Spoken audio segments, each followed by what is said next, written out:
Hey folks, thanks for listening. This is Eric, the ambassador of common sense, and here at a podcast about Catholic things with... Hi everybody, I'm Dan, the ambassador of nonsense. And we are sorry. We got lazy and like... Hey, you know it's the season to start missing things because you're trying to focus on getting your family ready for Christmas and everything. It was November... The end of November when we did our last podcast, and then we kept texting each other saying, "Hey, we're going to record tonight," and "Oh, okay, I'll call you later tonight and see what's going on." And neither one of us would call. And so here we are. Merry Christmas, everybody! Yeah. So, did you have a good Christmas? I had a really good Christmas. Did you get anything? Yes. This is my wife and I kind of decided to go on a cruise in February, and that's our Christmas to each other. Nuh-uh. Yeah, Hey, I'm going to adjust this volume just a little bit. Look at that background. The problem is... Oh, I see, yeah. Can you still hear it? Well, I think you can. This is probably a dynamic mic, which means it's probably doing a good job of, picking us up, even though it registers low. See, what happens is, right here... We could yell into the microphone. Okay, I think we'll keep it at that. If it doesn't work, then we'll have to re-record this one or something. Okay, so a cruise? Yeah. Well, I've always wanted to take Terry on a cruise, and she's always wanted to do a winter vacation. So where are you going on a cruise? Like Cayman Islands. Okay. Caribbean. Can you imagine? They've got those Alaskan cruises. I would love to. I tried to talk to them. Are you kidding me? I want to go out on a helicopter and land on a glacier.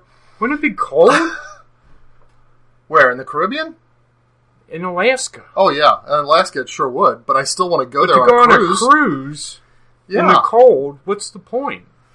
Well, to go see the glaciers and stuff.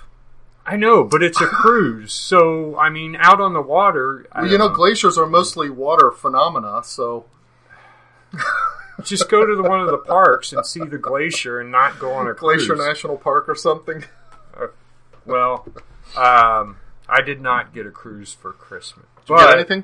I got banjo picks. Are you going to pick the banjo back up? I do it every month to make sure I don't lose what I had. Okay, okay. So that I can still always play those like 5 songs. So you get the thumb and finger picks. But I had lost them during the move, and Ronnie got me some more. Oh, that's neat. That's neat. Was she the only one who got you something? Vicky got me a book. Oh. She doesn't know. I don't read books anymore. I download them and put them on my phone. Yeah. She tries.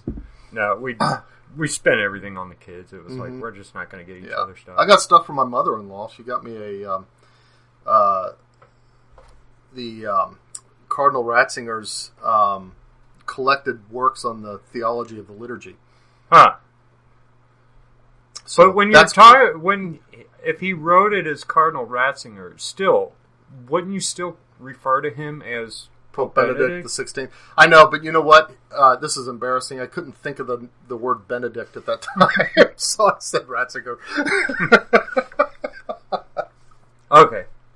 Well, this week we are going to talk about American Indians and what we, the white man, did here in America, and whether or not that was a good thing or a bad thing, and I guess we're not going to come up with some kind of definitive answer on it. No, just kind of a discussion and exploring the topic.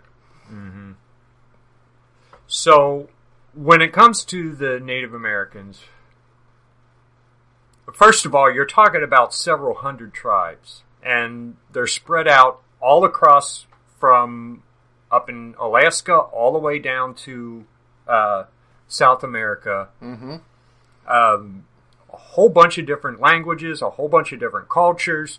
It's not like we can look at one and say and call it Native American. But we're going to try to generalize as much as we can. Right. And you know, from the perspective of the culture and considering us, you know, especially, if we say what the white man did, how they treated them, you can consider it from the point of view of interacting with a pre-existing culture. Well, that's where it becomes difficult because each culture was different. But there's also just the mere fact that they are, all of them, indigenous peoples. They were here before white men came, and that's one thing that's common across the board, and you can consider things from that point of view as well. Right. And then there's also, on the white man's side, it's not like there was white man and then Indian, because we had the French mostly up north, the Spaniards down in South America, and then the English. And then the English, which you could kind of count that as different from Americans, because once we broke from England, our way of dealing with Indians differed. That's true. There's the there was the English way of dealing with the American Indians, the English attitude towards the indigenous peoples, and then once we were a country, there was the American way.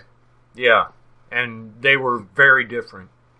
So, starting down south with the Spanish, mostly conquistadors. Mm-hmm. They come in, there's this culture that's pretty savage for the most part. Especially the Aztecs, they're sacrificing people. Outside of that Aztec culture, you've also got all these other tribes who, each culture was different. It's not like there was one, but most of them were pretty savage. Now, the Aztecs, it seemed like they were advanced, but the more we look into it, it looks like there was another people who lived there and who created this culture and then disappeared, and the Aztecs moved into their place. So a lot of the buildings and the pyramids and stuff like that were probably not built by the Aztecs. Not necessarily Aztec in origin. Okay, I was actually going to ask that question because I'll admit to a little bit of ignorance on the historical side. You probably know a lot more than I do. But my impression has been that the more advanced seeming the culture was, the more they tended towards things that we would, things like human sacrifice. So you can say savage in the sense of simply sort of return to nature savage, not taking care of yourselves, not taking care of your living areas, stuff like that. And you can think of savage in terms of brutal and sacrificing humans to the gods and that kind of thing. And it seemed to me that it was the more what we think of as the advanced cultures of South America, the Incas, Aztecs, whatever, that tended to be more prone to the human sacrifice side of things. Right. Is that your impression as well? Yeah, that seems to be the case. And then, there were also things like, these smaller tribes in South America that they would quote sacrifice children, even though it wasn't really a sacrifice. It was a matter of convenience, because they were constantly on the move, a lot of the different tribes, to run from the larger tribes who were warring people, and children would slow them down. So a lot of times women would have babies and then kill them because they needed to constantly run from these other tribes. So it was a messed up situation. And it's not like the Spaniards arrived to this huge continent that was full of peaceful people who had marked boundaries and respected each other's boundaries. They were just like we were in Europe. They were constantly warring with each other, taking each other's stuff, and doing all the things that men are subject to do. Yeah. So, that's what happened when the Spaniards arrived. Now, the Spaniards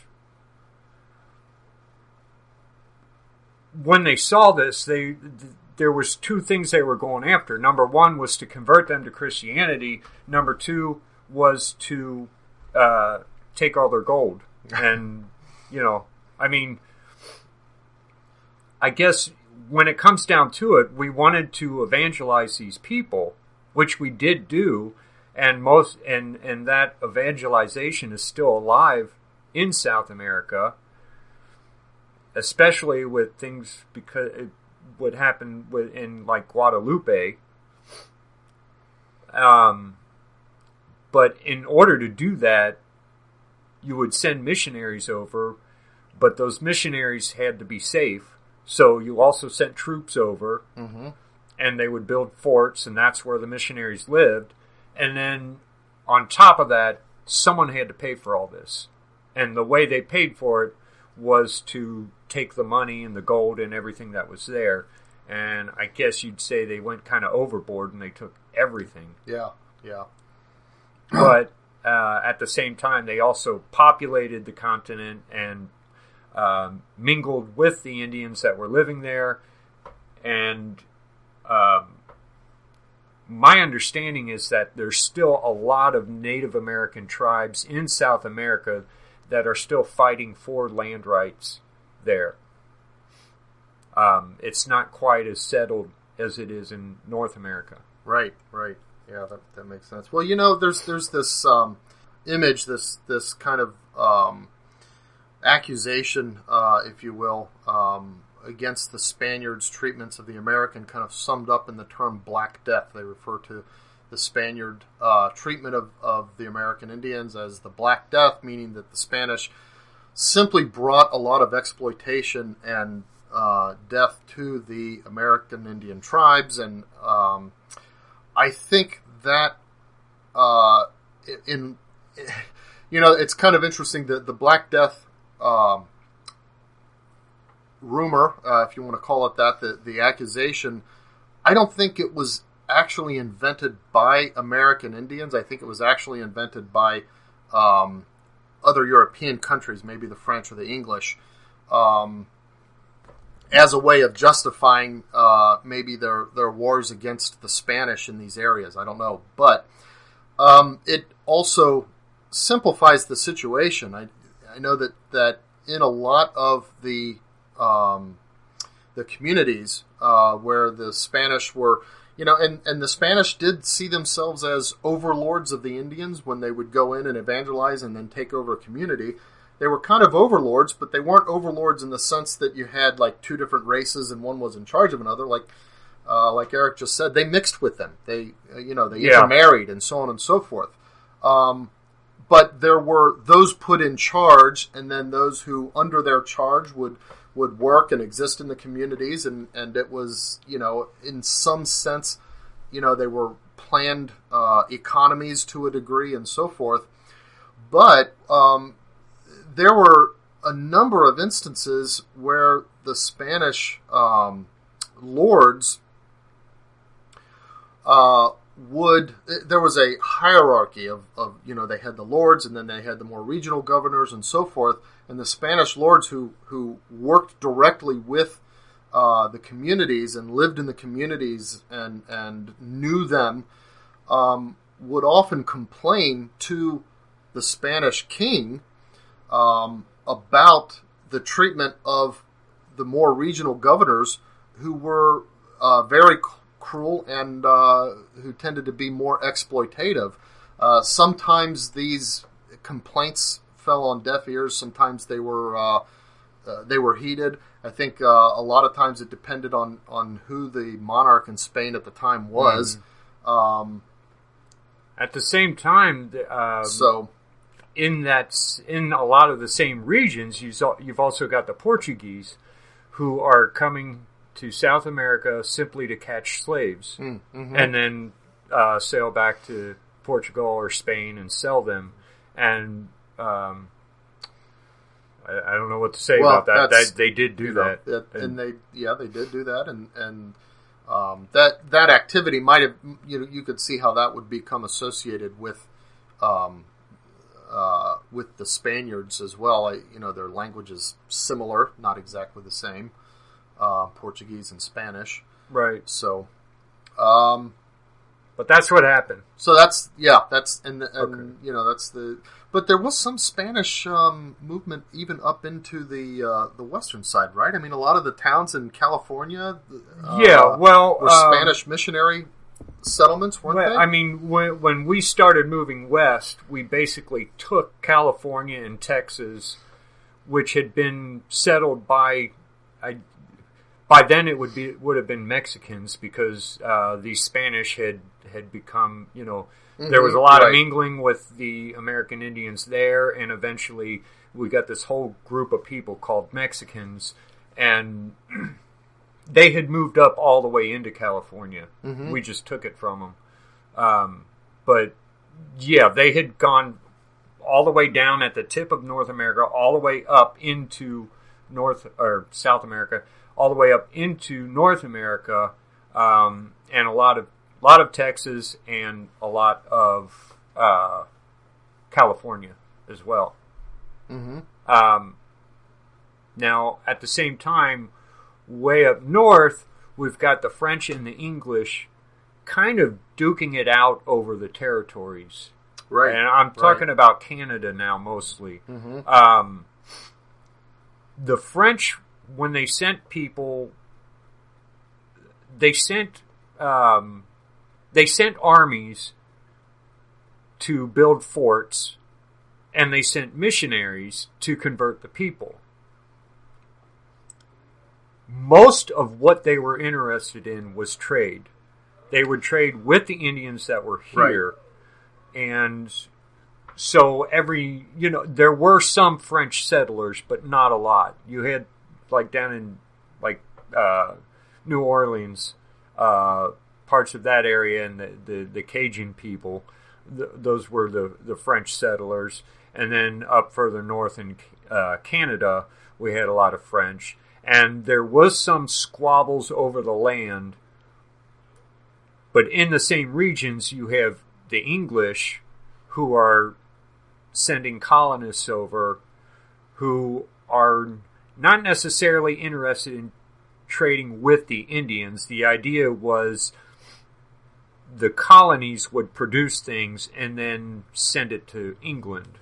So I guess if you're going to look at between the three main nations that settled here in America, the French were probably the most friendly to the American Indians. Mm-hmm. And there were times where they fought with England to try to gain more control over the land. Most of the Indians sided with the French, and most of them lost. Right. And the English were clearly the most exploitative of the three main powers that encountered the Indians. Right, because there wasn't a whole lot of interest. There wasn't any interest in converting them. Right. Because by then we've got the Church of England, and if you're going to convert them, then who do they answer to? There's no pope. Where they elect their own pope, I guess, their own head of the church in America. Yeah, I don't know even how that would work. So there was no real attempt to convert them until we broke from England and it became the Americas. Well, it might be interesting to know, a lot of people accuse the Catholic Church of being sort of behind the exploitative aspects of the treatment of the American Indians.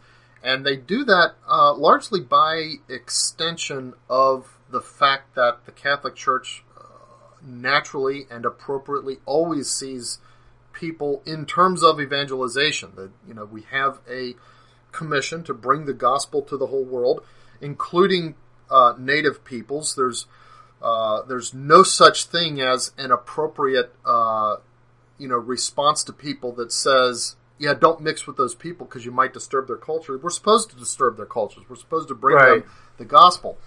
But people look at that and say, oh, well, by bringing the gospel, you're destroying those other cultures, and that's necessarily bad. Well, first of all, it's not necessarily bad, especially when the culture has elements that might be inimical to the message of the gospel, which is a universal message meant for the entire human race. And second of all, there are a lot of ways in which the Catholic Church throughout the generations has found ways to preserve and embrace that which is good and edifying in a culture while bringing the gospel to the people. So they don't necessarily destroy everything about a culture in order to bring the creed of the gospel. In fact, there's a lot of Protestants out there who will point to certain holidays and say this holiday stems from some pagan practice or and something like that. Okay, so we baptize their practices or baptize their cultures. They still hold on to certain holidays or celebrations, and the church doesn't see anything wrong with that. Right. They just, let's make this for the right reasons. Mm-hmm. So you've got that. Right, and where I was going with this is there's actually there's an author, his name is Francisco de Vitoria, who's a French author from, I forget exactly the time, but during the times of the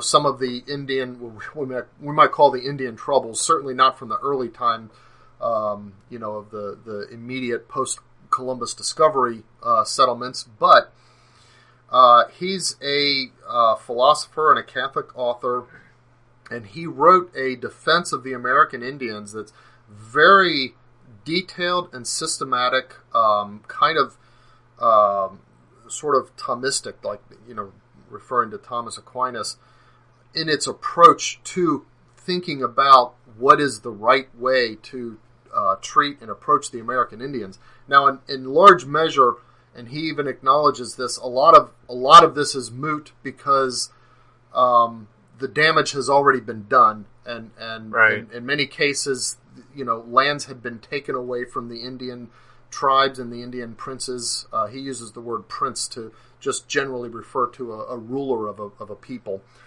and he acknowledges that from every pragmatic point of view, even from the Indians' point of view, it's not necessarily possible to just say, oh, let's just reverse it and give them their land back. You right. can't always do that.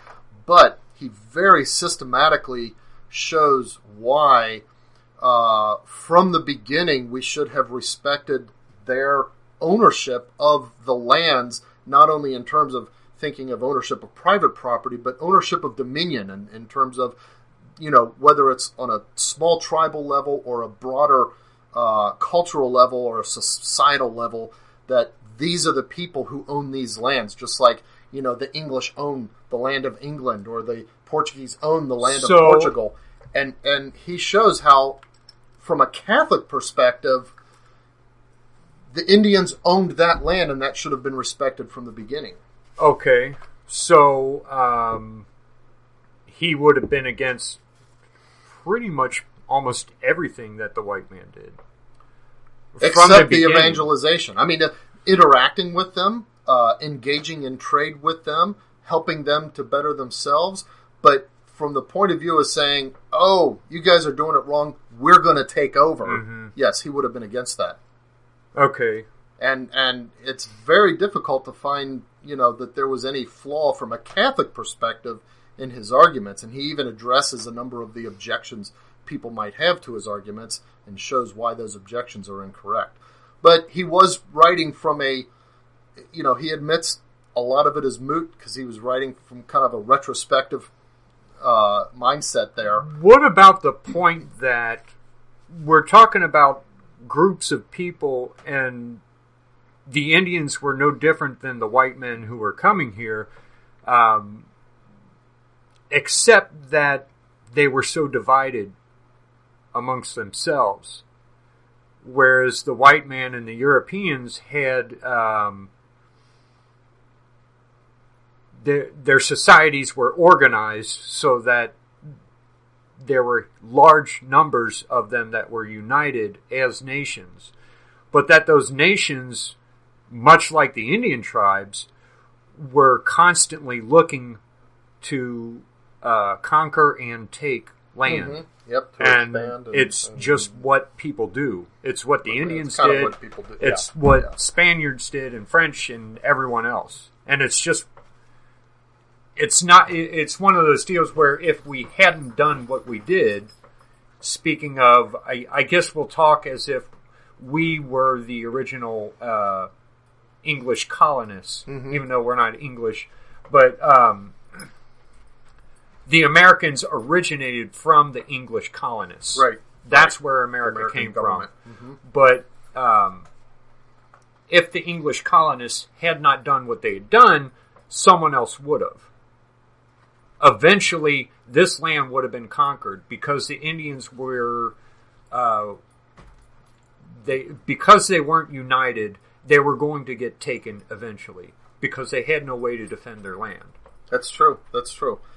Unless, I mean, there's a whole lot of sequences in a history like this where you could say, but we could have done this. This might have happened in response.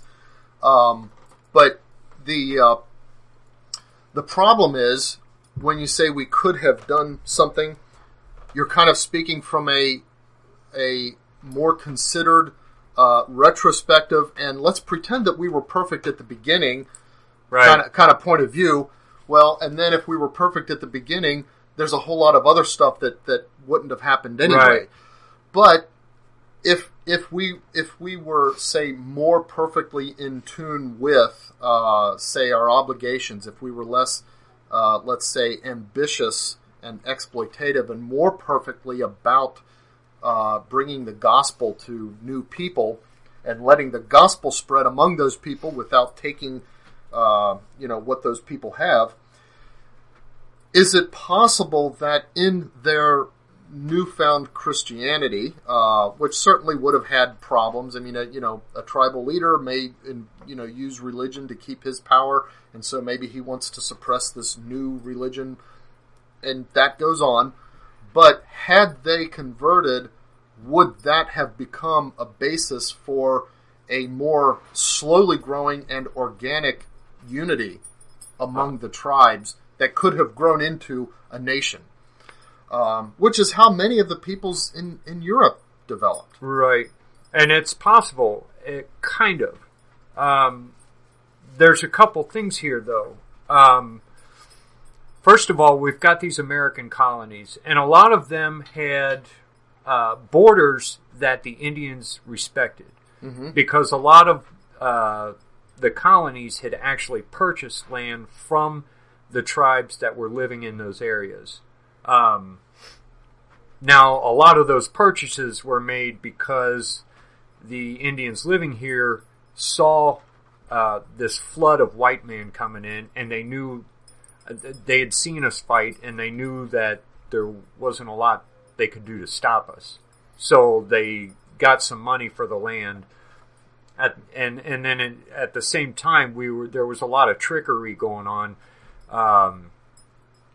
For example, in the borders around Pennsylvania, we had purchased Pennsylvania, I think, from the Delawares. Mm-hmm. And somewhere in the agreement, we had put this provision that if we needed to purchase more land later, we would be allowed to purchase as much land as could be walked through in a day and a half. Oh. So the Delawares are thinking, if they want more, we'll give them 20 miles more. But what we did was, I think 2 or 3 governors later, maybe, they decided we want more. So we found our best runner, and he ran and actually set up a trail for him, and he ran for a day and a half. And we got some it was like 120 miles of their land, and little things like that happened a lot. Right. And then later, after conquering England, we signed deals to purchase the Ohio, not purchase, to get the Ohio Valley, but we signed those deals with the Iroquois, who weren't in the Ohio Valley. And we didn't even talk to the Shawnee or the Miamis who were in the Ohio Valley. So it's kind of like, hey, we're taking your land. Those guys said we could have it. Right. But see, there is some justification for that, because during the Revolution, the Miamis, the Wyandots, the Shawnee, they all sided with England against the Americans. Okay. So they fell in as conquered enemies. Right. I guess when you lose a war, you lose your land. A war. Right. That's right. And we didn't really conquer England so much as we conquered English control of our colonies, our territories, and yeah, that's by siding with England. They kind of put themselves in that situation. Right. So in that particular case, that kind of is a justification. Now, there's something to be said for, again, you looking at we could have done this. Mm-hmm. We could have tried to convert them, and they could have accepted the religion and tried to assimilate among the white men. But the thing is, some of them did. And it's not like those people were treated fairly. Even the ones who adopted and assimilated, huh? There were a couple hundred, I can't remember what they were called. There were a couple hundred Indians that came from different tribes who had gathered together to become Christians. And they had 3 villages here in the Ohio Valley. And I think this was during the Revolutionary War. We sent some soldiers up to attack some of the Indian villages along the Sandusky. Only we didn't attack those villages. We attacked those Christian villages. No kidding. And ended up just... and these people had decided they're not going to fight and knelt down to accept whatever fate came to them. And we just went by and clubbed each one to death. We ended up murdering, it was a couple hundred people. Wow. So I'm. This is an interesting incident. I'm curious about this. First of all, do you know whether this was a case where there was the who made the decision to go after those villages instead of the actual remaining Indian tribes? Was this like a rogue colonel who was like executing a command that was different than the one that was given him, or was this the decision? There was a guy named Crawford who was in charge of this expedition to go up and conquer Indians, and for some reason, I think when told what they wanted to do, he didn't want any part of it and backed out. The guy in charge was named Williamson, and it was his decision to kill all these people. And he remained a commander in the army long after we won the revolution. Mm-hmm. So, no, he was not rogue. Okay, so he was acting in he was basically doing what, following the command from the chain of command. Right. Only, it's not like they could call each other and say, "This is what we've got." When he got back, there were some people. Everybody had different thoughts about it. Some people thought this is terrible. Some people thought, well, they're Indians, good riddance. And but that kind of thing happened, and it happened on both sides. Indians they would, especially the Shawnee and the Miami, they would form these war parties of 10, 20 Indians, and they would come down, and they would go from settlement to settlement, killing all the children and women and whoever they found, sometimes taking them prisoner, sometimes just scalping them. And when they would get bounties for the number of scalps that they had. Mm-hmm. And they would send these scalps in great big barrels back to England so that they could get their money. And some of these scalps, they they marked them in different ways to show whether this scalp was taken in a battle or if this person was scalped while they were asleep. Party or, right. One of the markings was for babies that had been ripped out of the mother's stomach and then scalped. Wow. I mean, the whole thing was brutal on both sides. Man.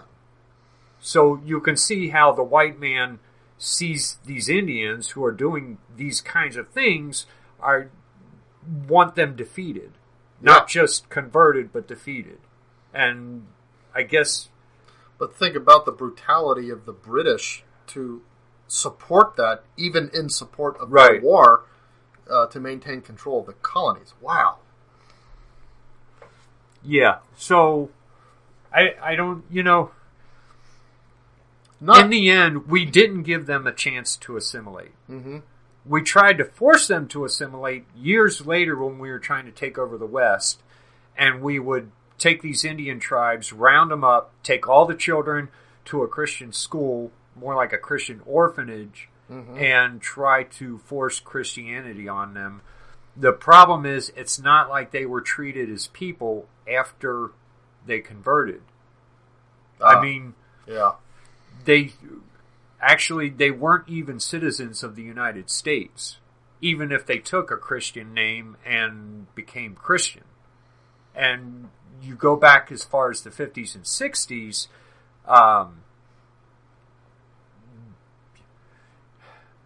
there are trials where Indians are trying to fight for rights as people because they're not treated as people. And if someone murders an Indian, it's a different kind of crime. And a lot of times you could murder an Indian and not be convicted for it. Wow. And this wasn't that long ago that this happened. These kinds of things happened. And even now, in Indian territories, like in the reservations, there's a problem of Indian women disappearing because they're being captured and taken for human trafficking purposes. So what are they like? I mean, you're talking about territories where there's lots of like wide open spaces and that kind of stuff. I mean, is this like they're taken and then what, put on like kept in some like out in the middle of nowhere farm where they use them and force them to produce like pornography or something? I think that's, I don't know, because I keep hearing statistics about the number of women disappearing in these areas, and so we automatically think human trafficking, but it could more be that the women are just raped and then killed and then disposed of. Oh, well, that's possible. I don't know, but I know that this is still a problem, but at the same time, those territories are not controlled by the states. I think the federal government can go in there, but the state government cannot. So the state police cannot help them. And I imagine that part of the whole set of agreements with the Indians to even allow them to have the reservations probably prohibits them from developing enough of their own infrastructure of police and military and weapons and so forth, and money and money that would allow them to effectively combat something like this. Right. So it's still it's my opinion that I mean, there are subcultures in America now. It's not like Americans try to drive out cultures anymore. I think we should do away with the reservations, personally, and just say you're American now, and if you guys want to worship the way you always have and want to live the way you have, go ahead. I don't see why we need the reservations, because it's causing more of a problem than it helps now. It kind of makes them targets, right? Without letting them have the benefit of the broader protections that as a society we could offer. Yeah. But going back, in the early history, I mean, this was they were groups of people like other groups of people. They had land that was good land that we wanted. It was going to get taken from them. The English would have taken it, or the Spaniards would have taken it. How it happened is that England settled over in the east, and then we fought for our independence, and then Americans took it, and that's what happened. And I don't know if it's that different from any other situation like that. I mean, that also happened in Africa. That happened in parts of Asia. Happened in a lot of course, Europe. A lot of those places drove out the white man and fought for their own governments, like in India, and I'm thinking where we fought, Vietnam. Oh. I mean, Vietnam had the French colonists there, and the French colonists were driven out, and then American colonists, we didn't have colonies. But we tried to back a government that we were trying to back a democratic government, and then the communists wanted to take control of that, and that whole thing happened. But it's not like what happened in America was a whole lot different than what happens in the rest of the world. Okay, so it's not like we wrapped up a subject here. No, it's just a lot of discussion and some perspective on what may have happened and what did happen. And what could have happened but didn't happen, and so it doesn't really matter. Now, on current events, we've been gone so long and a whole lot has happened, but no way we're going to catch all the way up. Right. So, and what are the big stories right now? Most recently, we've got the Jim Mattis resigns from Trump's cabinet. Yeah. And everybody's kind of up in arms about that because they think somehow Mattis was going to save us from Trump. I know he wrote a letter of resignation that pointed out some things that he disagreed with Trump. I didn't read it. I kind of don't care. But the left is loving this, and I don't know. We'll see what happens. I mean, he was Secretary of Defense. Any kind of discord within Trump's administration, the left is going to love. Yeah. Sure, Trump, like any politician, could learn a few things. Keep in mind that the difference between Trump and a lot of other politicians is that they spent a lifetime learning basically not to open their mouths. They spent a lifetime learning how to maintain a polish on their image. Well, Trump never needed to do that. So what you get from Trump is probably not that different than what's on the interior of most other people that might be in the presidency. Right. The only thing you get different is the exterior, the fact that he actually lets himself show. Another part of this is that Trump isn't, he's not really ideologically conservative. He has plans to fix certain things. Yeah. And he fires and hires a lot of people because he hires them with a certain objective in mind. And a lot of times, once that objective is completed, he no longer feels he has a use for him.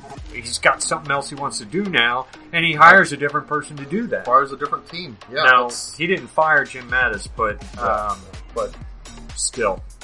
And that happens in the corporate world, too. Right. Japan, let's see, is going to resume whaling. Okay. Japan's a tiny. Did they actually affect the whale population that much? I don't know. I didn't know anyone whaled anymore. Yeah, I didn't think that was even a thing. I guess there's some market for whale blubber or something. I guess there would have to be. It seems to me that we would have the technology now to maybe section off a part of the ocean around Japan, and maybe they can have like whale farms or something. I would think we could do that, but apparently, I don't. Maybe I don't know, because a lot of whales are migratory and they go all over. They have to feed in certain areas and they have to breed in certain areas. Oh. If we found a part of the ocean that had the food necessary, could we breed them in a petri dish and make that happen? Possibly, but then we'd also have to fight off predators and keep sharks out of there, things like that. I mean, whales. Do we really use? What do we use whales for? I thought blubber was the main thing we got from whales, and I thought that was mainly as fuel. Yeah. Do we use their skins and their I have no meat idea. for anything? It seems to me that most of the stuff we get from whales, we could get somewhere else. Right. These days. Except for whale puke. Don't they use whale puke? Oh, that's right, ambergris. That's perfume. But you don't have to harvest that from the whale. Right. You just find that floating in the... In fact, the more whales, the better from that. Right. Right. Okay. Let's see.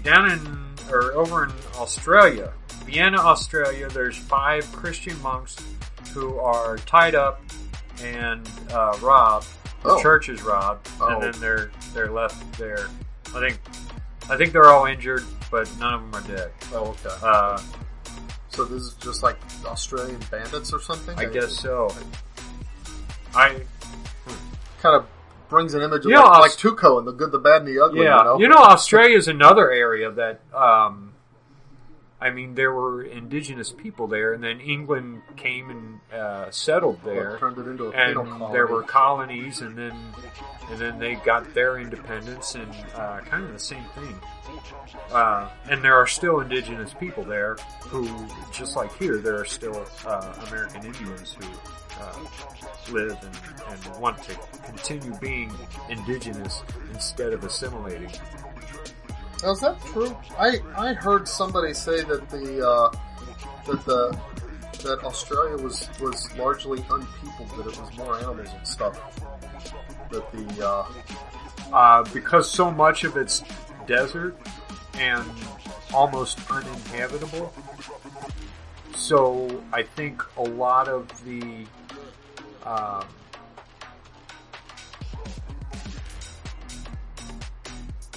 people who are indigenous living in those areas, it's not like there were very few, I guess. Huh? Yeah, there aren't a whole lot. It's not like in the Americas we had huge populations. We had villages of over 500 Indians.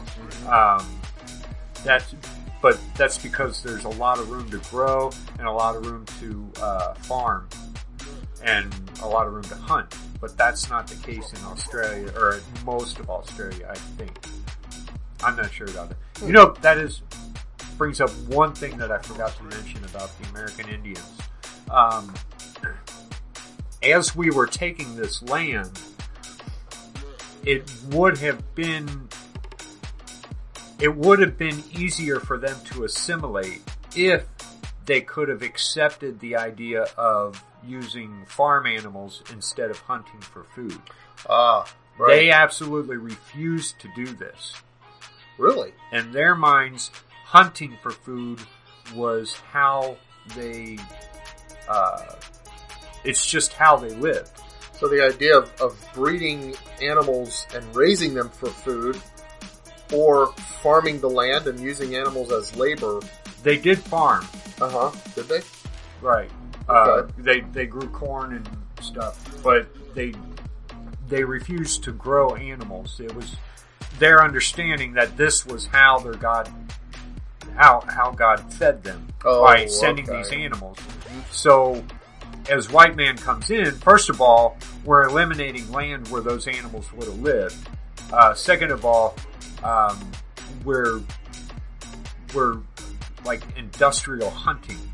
And we're taking huge amounts of these animals so that the Indians no longer have anything to hunt. and they kind of had no choice here. You either live like the white man, or you don't live at all. Starve. Yeah. And I don't really know what to say about that. Yeah, many of them just decided they couldn't make that step, I guess, or something. It's not like we could have.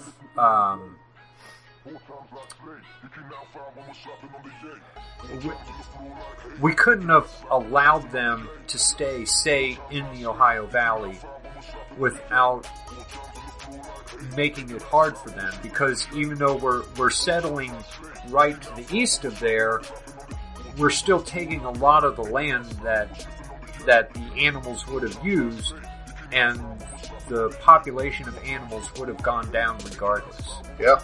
And their food would have disappeared slowly regardless. Now, we didn't have to kill every buffalo in America, but there would have been a lot less buffalo regardless. Yeah, yeah. So it was going to become difficult for the hunters no matter what. Right. But that's all I got. All right, well, I think we'll call this a wrap. Like you said, Yeah. It's not like we resolved anything. We're not, opening up and explaining anything. It's just a conversation about something that, people care about. And, you get a little bit of a perspective on some of the things that maybe insight have that happened. you didn't know. Mm-hmm. And so you can enjoy a conversation in the future more and have a little bit more background on it. All right, thanks for listening. Think about what we said on a podcast about Catholic things. Catch you next time.